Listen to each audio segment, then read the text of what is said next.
Praise the Lord. மீகா 5ஆம் அதிகாரம். சேனைகளுடைய நகரமே, இப்போது தண்டு தண்டாக கூடிக்கொள். நமக்கு விரோதமாக முற்றுகை போடப்படும் இஸ்ரவேலுடைய நியாயாதிபதியை கோலினால் கன்னத்தில் அடிப்பார்கள். எப்ராத்தா எண்ணப்பட்ட பெத்லகேமே, நீ யூதேயாவில் உள்ள ஆயிரங்களுக்குள்ளே சிறியதாயிருந்தும் இஸ்ரவேலை ஆளப்போகிறவர் என்னிடத்திலிருந்து புறப்பட்டு என்னிடத்தில் வருவார். அவருடைய புறப்படுதல் அநாதி நாட்களாகிய பூர்வத்தினுடையது.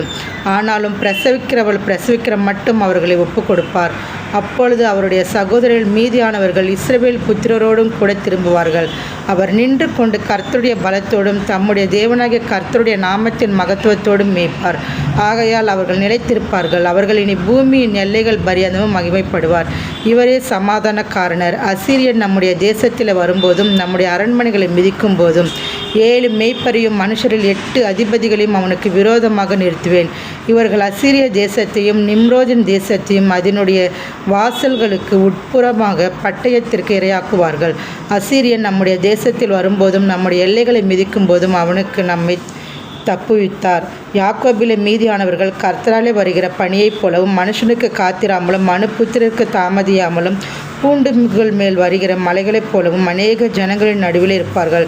யாக்கோபிலே மீதியானவர்கள் சிங்கம் காட்டு மிருகங்களுக்குள்ளே இருக்கிறதற்கு சமானமாகவும் கடந்து போய் மிதித்து தப்புவிப்பார் இல்லாமல் பீறி போடுகிற பாலசிங்கம் ஆட்டு மந்தைகளுக்குள்ளே இருக்கிறதற்கு சமானமாகவும் ஜாதிகளுக்குள் அநேக ஜனங்களின் நடுவிலே இருப்பார்கள். உன்னுடைய கை உன் விரோதிகளின் மேல் உயரும், உன் சத்துருக்கள் எல்லாரும் சங்கரிக்கப்படுவார்கள். அந்நாளிலே நான் உன் குதிரைகளை உன் நடுவில் இராதபடிக்கு சங்கரித்து உன் ரதங்களை அழித்து உன் தேசத்து பட்டணங்களை சங்கரித்து உன் அரண்களை எல்லாம் நிர்மூலமாக்கி சூனிய வித்தைகள் உன் கையில் இராதபடிக்கு அகற்றுவேன். நாள் பார்க்கிறவர்கள் உன்னிடத்தில் இல்லாமற் போவார்கள்.